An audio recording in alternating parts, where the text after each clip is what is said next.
Boa noite. Que a graça e a paz do nosso Senhor Jesus Cristo esteja conosco, amém? Se alguém reparar alguma roupa amassada, ou é porque eu tenho um filho pequeno, ou porque eu nunca passo roupa. Uma opção ou outra, tá? Antes de nós orarmos, já te convido a abrir em João, o Evangelho de Jesus, segundo João. Capítulo 4.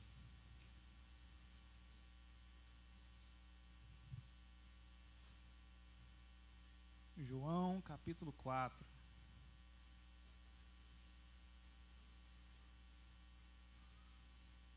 Ouço folhas. Antes de Apocalipse, depois de Gênesis. Sempre bom ajudar. Nós vamos ler o texto. Nós vamos ler do versículo 1 até o versículo 30. Okay? Nós vamos orar para que o Senhor abençoe, para que esse culto continue falando nos nossos corações. Já agradeço os irmãos aí que se doaram ao serviço, pois primeiro que já abriu naquela mensagem de Apocalipse, do livro da vida, que eu acho uma das mais impactantes que tem. Segundo, porque a primeira canção já falava da água misteriosa, e vocês vão entender por que isso me chama a atenção. E terceiro, porque falaram bastante de esperança, né? Então, auxiliaram bastante. A pregação da palavra já iniciou, caso alguém não tenha percebido. O versículo 1 do capítulo 4 de João, ele inicia assim: quando Jesus soube que os fariseus tinham ouvido dizer que ele fazia e batizava mais discípulos do que João, se bem que Jesus mesmo não batizava, e sim os discípulos, deixou a Judéia, retirando-se outra vez para a Galiléia. E era necessário passar pela região de Samaria.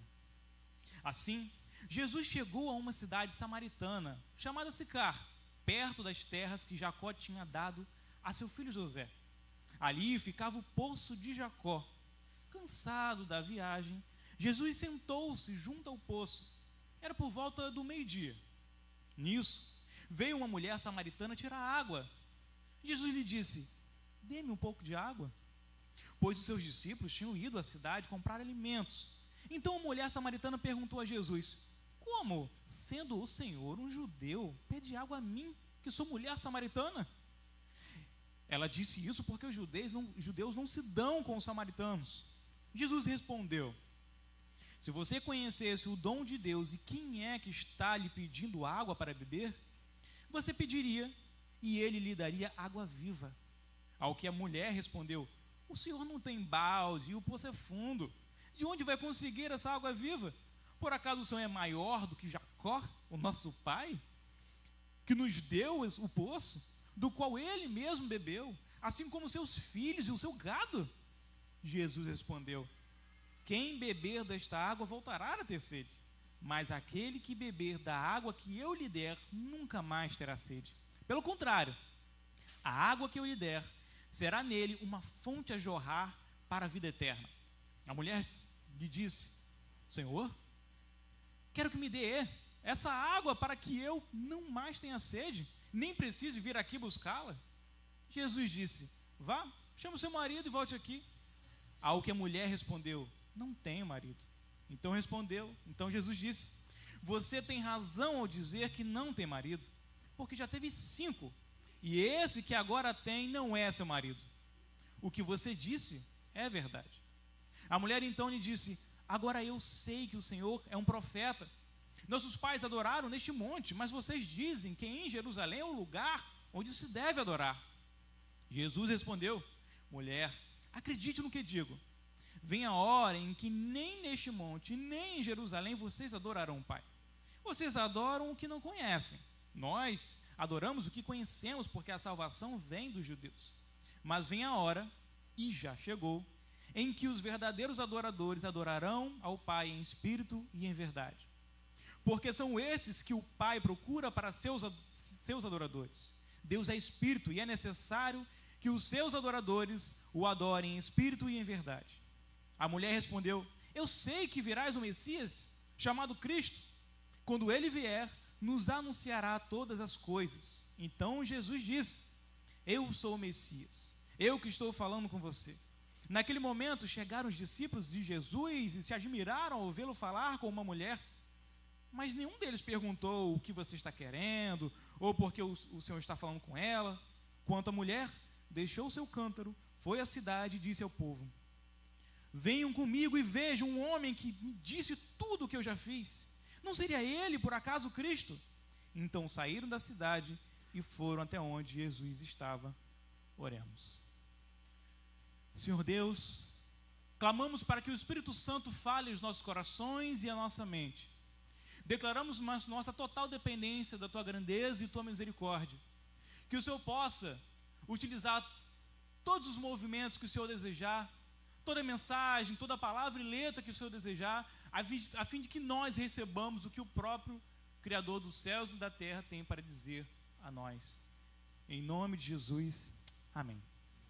Fiz vocês lerem todos esses versículos, porque se vocês não entenderem nada que eu disser, pelo menos vocês leram o texto, né? Então já é um seguro.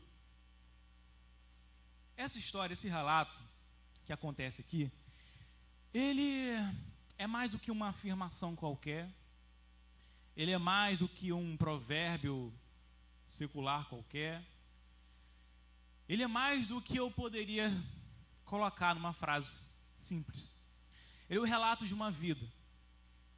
Esse relato, ele coloca como centro Jesus. Ele inicia o capítulo se distanciando dos fariseus, a que poderiam procurá-lo, porque sua fama estava ficando maior do que João Batista. E os discípulos estavam se afastando para comprar comida para ele. E Jesus ia aproximar uma pessoa. Quem era essa pessoa? Quem era essa mulher em que se encontrou, se deparou com um homem cansado de uma viagem, em que no versículo 7 ele impressiona com essa simplicidade. Quando ele diz, o evangelista: nisso veio a mulher samaritana para tirar água, e Deus dê-me um pouco de água. Ela não sabia, mas aquele momento mudaria a vida dela para sempre.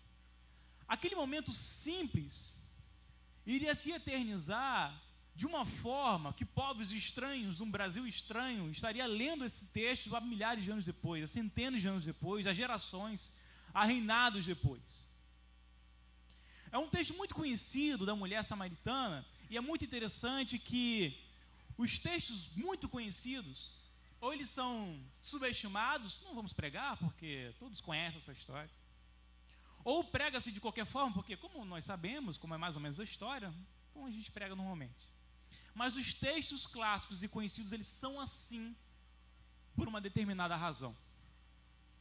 Essa mulher, ela não era rainha, ela não era uma mulher conhecida como era o Nicodemos, do capítulo anterior, ela não tinha todo o conhecimento como tinha o Nicodemos anterior, nem sua fama, nem sua visibilidade, nem era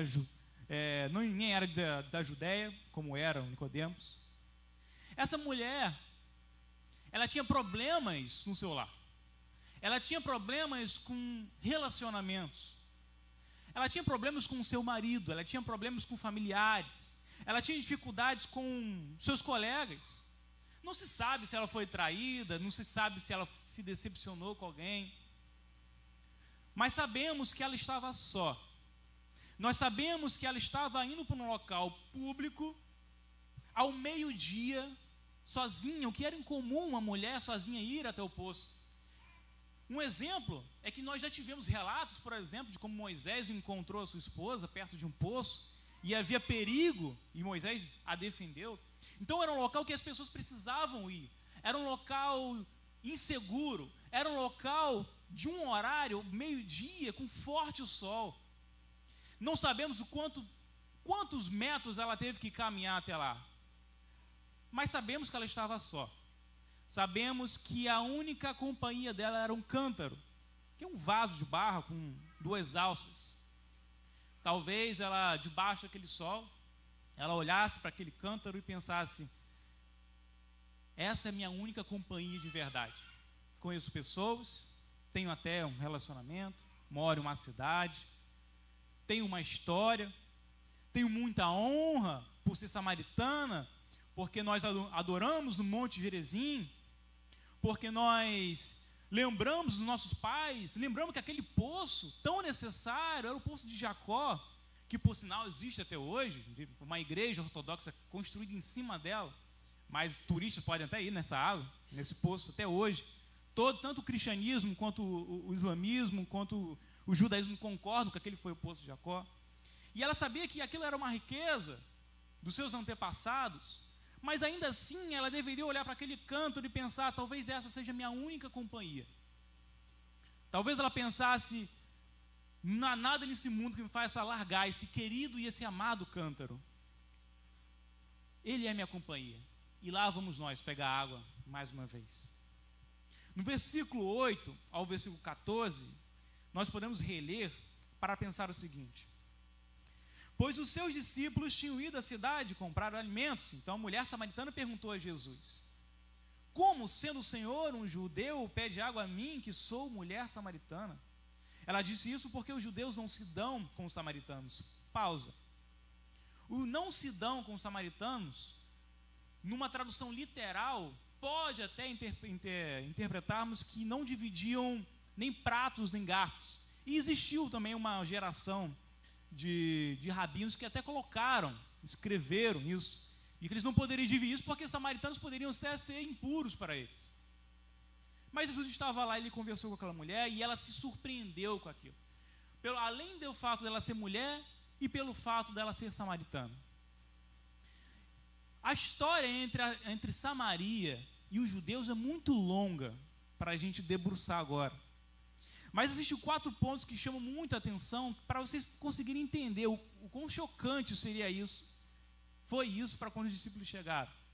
Primeiro porque, por uma razão territorial, porque depois de Salomão, o seu filho Jeroboão causou um rompimento, uma ruptura no reino de Israel, o dividindo em norte e sul.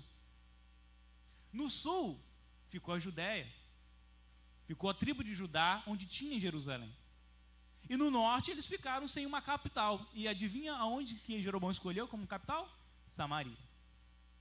Um segundo ponto é que aquele povo foi exilado em razão dos seus erros. Deus mandou vários profetas avisarem, mas eles foram exilados. E a primeira coisa que aquele império, o assírio, fez foi retirar boa parte daquele povo de lá, levar todos que eram mais influentes, mais instruídos, com mais poder aquisitivo, e deixar só os mais humildes, e pegar pessoas de outra cultura e colocarem lá. Daí já houve uma miscigenação, o que já causa um problema consanguíneo, pois Israel e os judeus entendiam que, na maioria das vezes, que a salvação viria pela sua descendência, pela consanguinidade. E ao mesmo tempo houve mistura deles com outros povos. Depois o Império Assírio até mandou um sacerdote lá para tentar melhorar as coisas, mas ficou uma mistura lá. E além disso, no livro de Esdras e Neemias, nós vemos quando o povo de Judá, do Reino do Sul, voltou, eles foram reconstruir e eles se ofereceram para se intrometer. Eles não deixaram, então eles fizeram de todas as formas, mandaram petição para a STF, fizeram tudo que poderia fazer para tentar atrapalhar. E daí aquele famoso texto em que eles tinham que trabalhar com a enxada numa mão e a espada na outra. Então o problema entre Samaria, entre os samaritanos e os judeus era muito grande. Mas Jesus estava lá, em Sicar, onde tinha aquele poço. No versículo 10 a gente lê assim: Jesus respondeu: se você conhecesse o dom de Deus e quem é que está lhe pedindo água para beber, você pediria e ele lhe daria água viva. Ao que a mulher respondeu: o Senhor não tem balde, o poço é fundo. De onde vai conseguir essa água viva? Por acaso o Senhor é maior do que Jacó, o nosso pai, que nos deu o poço do qual ele mesmo bebeu, assim como seus filhos e o seu gado? Jesus respondeu: quem beber desta água voltará a ter sede. Mas aquele que beber a água que eu lhe der, nunca mais terá sede. Pelo contrário, a água que eu lhe der será nele uma fonte a jorrar para a vida eterna. Prestem atenção nos detalhes. Prestem muita atenção nos detalhes.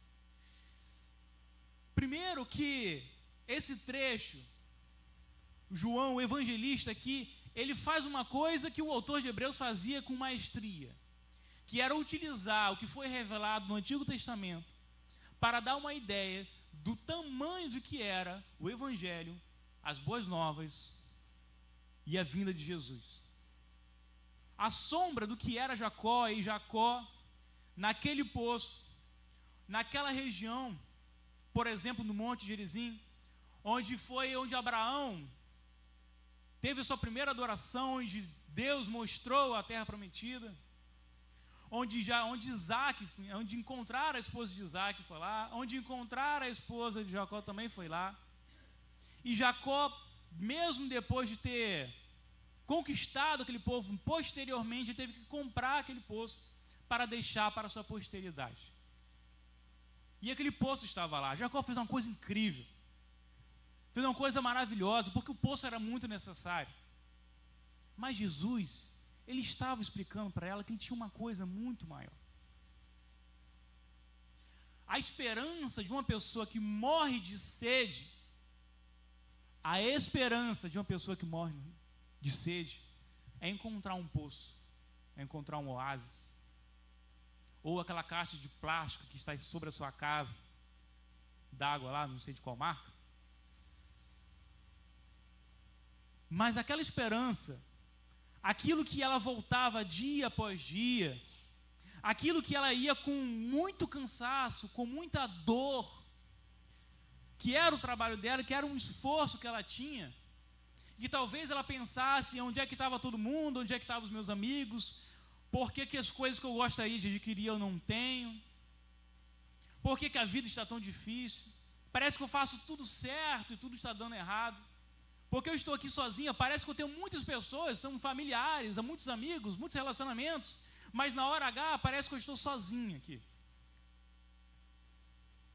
E para tudo aquilo, para todas as perguntas que nós fazemos, das nossas profissões, da obra da nossa casa que perdura 5 anos ou mais, dos problemas de plano de saúde crescendo, que a gente faz 1 ano e aumenta R$2.000, de todas essas dificuldades que nós temos, nós pensamos e calculamos qual seria a solução, qual seria a nossa esperança.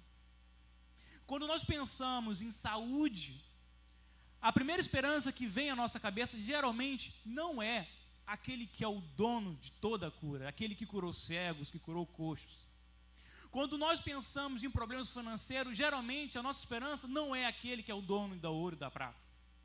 Quando nós pensamos em problemas de relacionamento, nós não pensamos pela primeira vez naquele que montou uma família que adorará junta para a eternidade. Na maioria das vezes que nós precisamos e requeremos de esperança, nós não pensamos na única esperança garantida, perene, eterna, inderrubável e inescapável. Geralmente não é essa esperança que nós pensamos. E é curioso que geralmente o obstáculo são pecados.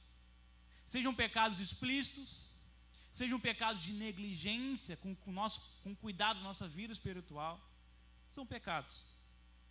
Mas Deus tem a capacidade de não só oferecer a água, mas como fazer em você jorrar água viva. E essa água viva aqui, no literal, era água corrente. Talvez ela poderia estar se confundindo, porque o poço era alimentado por uma nascente, e é por isso que a água está limpa até hoje. Mas aquela água corrente que ele estava falando era outra. No versículo 15 ao 20, nós lemos assim: a mulher lhe disse: Senhor, quero que me dê essa água viva, para que eu não mais tenha sede, nem preciso vir aqui buscá-la. Jesus disse: vá, chame seu marido e volte aqui. Ao que a mulher respondeu: não tenho marido. Então Jesus disse: você tem razão ao dizer que não tem marido, porque já teve 5, e esse que agora tem não é seu marido. O que você disse é verdade. A mulher então lhe disse: agora eu sei que o Senhor é um profeta. E ela começa com uma pergunta, mas vamos dar uma pausa aí. Primeiro, veja, é curioso, é muito curioso, porque ela sofria com aquela dificuldade de ir dia após dia e ir ter que aquele poço lá pegar água. A gente percebe pela forma como ela falou que aquilo era penoso, era pesaroso para ela. Deveria ser pior do que pegar as barcas no meio do Aro do Rush. Era pesado para ela. E ela gostaria de que acontecesse outra coisa, que fosse uma outra realidade na vida dela. Então, quando ela vê aquilo, a primeira coisa que ela pensa é uma esperança de que natureza? Terrena. Alguma semelhança com você? E ele continua. Então, no primeiro momento, ela pensa assim: caramba, esse é meu dia. Uma grande promoção no trabalho. Um carro que eu consegui comprar. Uma meia que eu troquei porque a anterior estava furada. É a minha solução do que eu queria. E finalmente aconteceu. Isso é maravilhoso, vai ser ótimo. Só que Jesus tem que explicar para ela que não é uma coisa pueril, pequena, frágil, que pode ser roubada, que pode ser enferrujada, que poderiam se jogar entulhos naquele poço lá, que acabaria. Não era aquilo que Jesus deveria oferecer. Não é aquilo que ela deveria se debruçar em procurar. Toda a energia dela nas coisas terrenas, elas só são válidas se o terreno for um meio para a gente alcançar coisas celestiais. Um emprego que ele simplesmente nos serve para uma subsistência, para comprar um punhado de objetos, eles não têm muita valia. Não tem muita valia. E nós sofremos, porque nós precisamos ser satisfeitos. Então, se você percebeu isso, nós temos necessidade de ter satisfação. E hoje, o comércio sabe disso. E eles nos estimulam a sermos mais insatisfeitos materialmente. Nós somos muito insatisfeitos. Mas é óbvio que nós somos insatisfeitos. Nós somos insatisfeitos desde que nós saímos do Éden. Porque nós somos corrompidos. Porque nós temos uma sede. E isso é muito legal, porque no hebraico, para alma, que é traduzido como alma, é nefesh, que significa garganta, pescoço, que remete exatamente a essa sede. Não importa, meu irmão, não importa qual coisa que você queira que seja dessa terra, não importa quão maravilhosa seja. Você pode pensar na sua cabeça aí, uma coisa aqui dessa terra que seja maravilhosa, que você pense: se eu pegar eu vou ficar satisfeito. Eu quero te dizer, não vai demorar muito, você vai ficar insatisfeito com isso. Porque essa água aí, ela volta a te dar sede. No versículo 20, depois dele chocar ela, perguntando sobre os seus relacionamentos, ela fala para Jesus, né? Nossos pais adoravam neste monte, mas vocês dizem que em Jerusalém é o lugar onde se deve adorar. Ora, primeiro ela teve que ter um choque. Ela falou que ele era profeta, e isso já chama muita atenção, porque os samaritanos só acreditavam no Pentateuco. Porque se eles acreditassem nos profetas depois de Moisés, a razão deles adorarem no Monte Gerizim estaria com problemas. Então, ter um novo profeta já era alguma coisa que chocava muito. E ela reconheceu isso em Jesus, embora provavelmente ainda não tivesse entendido a sua messianidade. Então ela coloca a questão para ele. E aí Jesus continua, no versículo 21, a gente lê: Jesus respondeu: mulher, acredite no que digo. Vem a hora em que ninguém neste monte, nem em Jerusalém, vocês adorarão o Pai. Vocês adoram o que não conhecem. Nós adoramos o que conhecemos, porque a salvação vem dos judeus. Mas vem a hora, e já chegou, em que os verdadeiros adoradores adorarão o Pai em espírito e em verdade, porque são esses que o Pai procura para seus adoradores. 24.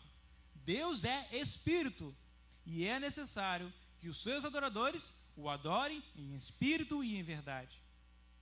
A mulher respondeu: eu sei que virá o Messias, o chamado Cristo.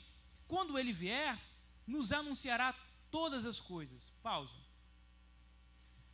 sendo Deus Espírito, sendo Ele a verdade, e aí não são palavras separadas, mas que passam a mensagem junta, como se fosse a verdade espiritual, ou espiritualmente verdade, algo parecido, em que é Jesus, em que é o envio do Filho pelo Pai.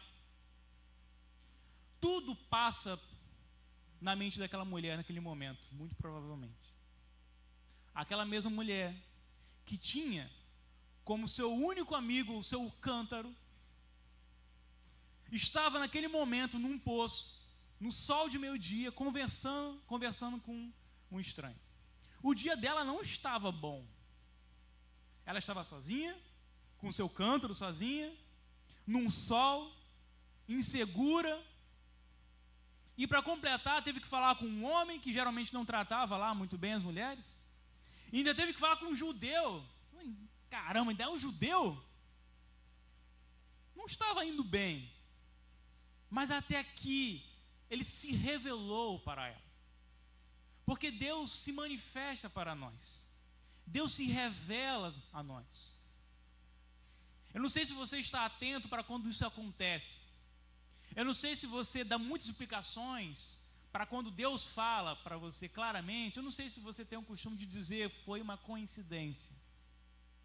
Eu não sei se você tem um hábito de perceber, são palavras combinadas que aconteceu aleatoriamente. Ele se revelou para ela. E diante de toda a dificuldade daquela mulher samaritana, naquele poço, que não esperava nada, não esperava grandes coisas de Deus, e visualmente nada estava acontecendo. Jesus não multiplicou pães, não multiplicou peixes, nem multiplicou minha língua agora nesse momento, também não dividiu o mar, não fez nada disso. Ele estava sentado num poço, no sol de meio-dia, cansado, conversando com ela. Se eu não consigo olhar para os meus filhos, exceto, quando ele está pulando no sofá e eu estou pensando que ele vai rachar a cabeça, mas se eu, em outros momentos, eu não consigo olhar para ele e perceber a graça de Deus sobre a minha vida, eu sou uma pessoa passando em frente a Jesus no poço sem perceber o que está acontecendo. Se eu não consigo perceber pessoas se reunindo há mais de 2.000 anos para adorar alguém, não perceber que existe um Deus nisso, estou deixando passar esse despercebido. Se eu vejo que Deus permite que coisas aconteçam, ou ativamente acontecem coisas na minha vida, e eu não tenho o passo de fé de saber que Ele tem sob controle o que está acontecendo na sua vida agora, nós estamos deixando passar uma grande oportunidade. Mas aquela mulher parou para ouvir Jesus. E ela até questionou Jesus. Até que um momento, depois dela dar ouvidos à palavra, a Deus, depois dela ser ferida pela palavra, no versículo 26 nós lemos: então Jesus disse: eu sou o Messias, eu que estou falando com você. Vocês vão perceber no texto aqui que há uma pausa abrupta. Uma coisa aconteceu nesse momento. Algo aconteceu nesse momento. Uma coisa aconteceu naquele momento que mudaria tudo. Tudo. E ele dá uma pausa abrupta. Ele muda de assunto. E quando ele voltar, você vai perceber, você vai ter um sinal, se você esteve atento até agora, do tamanho da coisa que aconteceu. Porque o que eu quero que você entenda, meu irmão, é que coisas simples é o que geralmente Deus usa para mostrar a grandeza dele, para mostrar que ele está contigo. E não diferente disso, nós vamos ver nesse texto que um detalhe vai mostrar o que significou isso para aquela mulher. No versículo 27 nós lemos assim: naquele momento, chegaram os discípulos de Jesus e se admiraram vê-lo falando com uma mulher. Mas nenhum deles perguntou: o que você está querendo? Ou, por que o Senhor está falando com ela? Quanto à mulher, deixou o seu cântaro e foi à cidade e disse ao povo. Venham comigo e vejam um homem que me disse tudo o que eu já fiz. Não seria ele, por acaso, o Cristo? Então saíram da cidade e foram até onde Jesus estava. O texto continua, e eu espero que vocês leiam em casa. Mas o detalhe que vocês devem perceber é: Jesus estava conversando com aquela mulher. Ele se revelou para aquela mulher. Chegaram os discípulos, perguntaram, foram comprar um pãozinho lá na padaria para ele, né? E trouxeram o alimento, queriam saber, porque ele não queria comer, porque no restante do texto você vê que ele fala o que é realmente o alimento para ele mais importante. Mas o detalhe é que, ao olhar para trás, para onde a mulher deveria estar, ela não estava lá. Só estava o cântaro dela. Meu irmão, querido, diversas vezes na nossa vida, e eu suplico a Deus para que você não esqueça isso que eu vou te dizer, que feriu a mim, e eu quero que fira você. Só que a ferida de Deus, ela sara. A ferida do mundo, ela é maligna. A ferida de Deus é benigna. Preste muita atenção no que eu vou te dizer. Muitas vezes, na sua vida, Deus, em 1 minuto, Ele vai se manifestar poderosamente na sua vida. Ele vai falar exatamente o que você precisava ouvir naquele momento. Ele vai tocar na ferida que você precisava ouvir naquele momento. Muitas vezes na sua vida, por 1 milésimo de segundo, o Espírito iluminará sobre os seus olhos aquilo que você precisava estar atento e não esteve por todo esse tempo. Mas é preciso que você ouça. É preciso que você não jogue essa semente fora, que você plante, regue, exercite. A fé não foi dada a você para ser esquecida e jogada fora. Ela foi dada para ser exercida com honra, com coragem, com perseverança. O lugar do seu pensamento não são nas coisas terrenas. O lugar do seu pensamento não são essas coisas que vão rápido, que são roubadas, enferrujadas. O lugar do seu pensamento são nas coisas do céu, é em Cristo que salvou você, ou não salvou? Não tenhamos medo de questionar a nossa salvação, no sentido de que, se hoje você ouve essa mensagem e pensa: meu Deus, minha vida está muito longe de Deus, e isso te incomoda, e nessa semana eu me encontrei em conversa sobre esse assunto 2 vezes, se isso te incomoda, meu irmão, é o Espírito, então ouça, mude sua vida.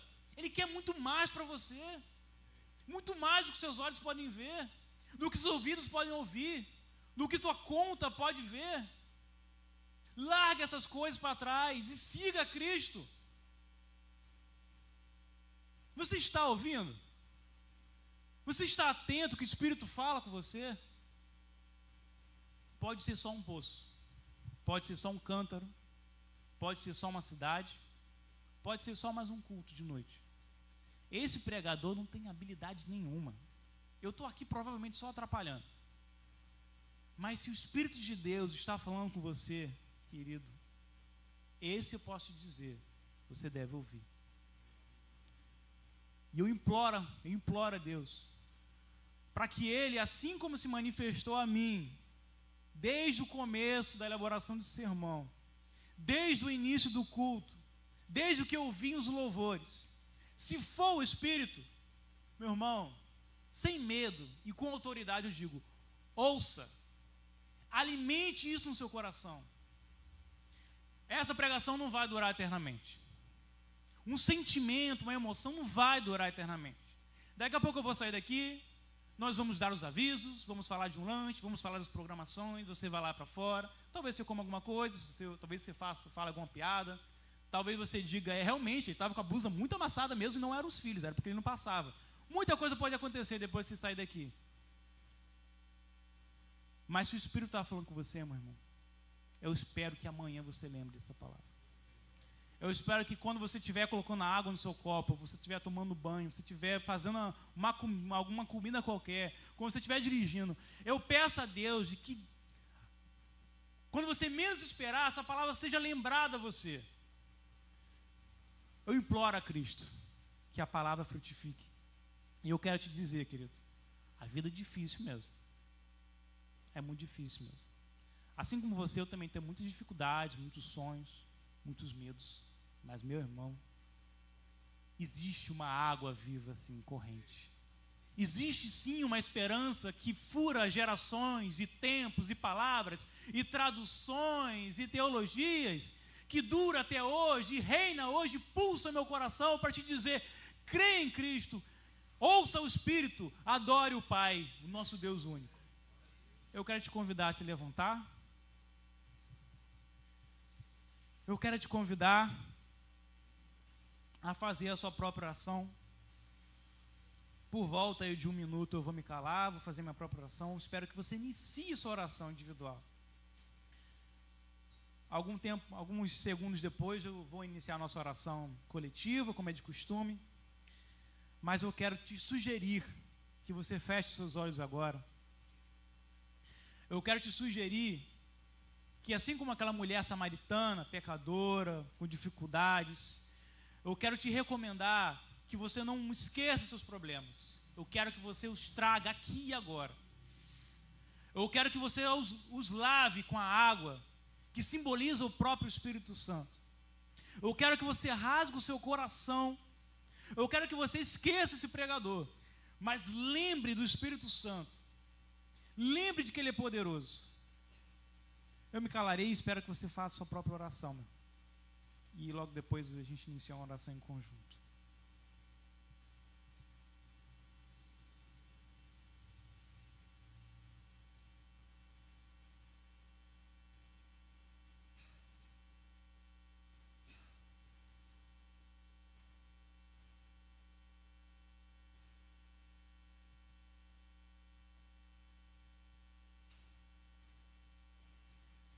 Senhor Deus, no momento triunfal, na abertura do livro da vida, essas orações que estão sendo feitas agora também estarão, como anunciado no texto no início desse culto, como incenso num objeto de ouro, que subirão como adoração, como um aroma suave em suas narinas.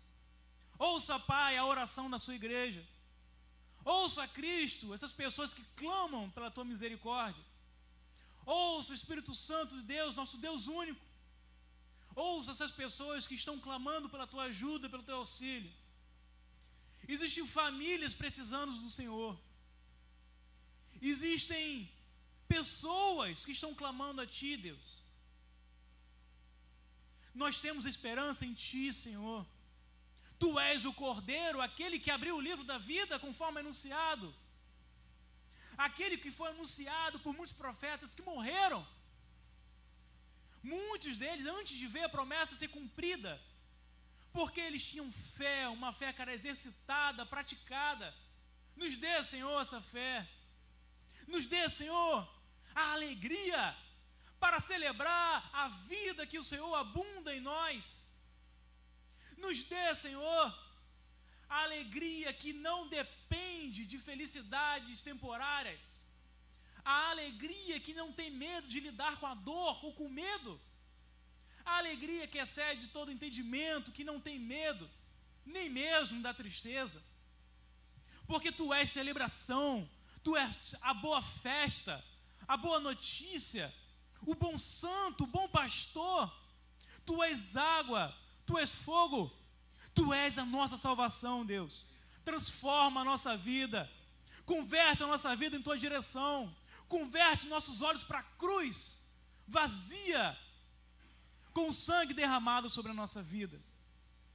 Obrigado, Senhor, pelos meus irmãos. Obrigado, Senhor, pela ministração de louvor. Obrigado pelas gravações, pela transmissão, pelos irmãos da comida, pelos irmãos do ministério infantil, pelos irmãos da portaria, pelos diáconos, por tantos, Senhor. E todos eles, ainda que com defeitos, unidos, fazendo pelo propósito da igreja amada por Cristo, anunciam domingo após domingo que o Senhor é o Rei, o Senhor é o Deus, e por isso a nossa esperança é viva. Quando o mundo tenta jogar tristeza sobre nós nós nos rebelamos contra o mundo para dizer: a minha alegria em Cristo não será roubada. A minha coragem vinda do Cordeiro não será roubada. Porque Ele é Deus, porque Ele é eterno, porque Ele é a palavra, Ele estava desde o princípio e estará até a eternidade, e Ele voltará em breve, e por isso nós dizemos: aleluia, Senhor, porque Tu és muito bom. Nós oramos assim, Pai, nós oramos assim, Senhor, humildemente, em nome do próprio Salvador, Jesus Cristo. Amém.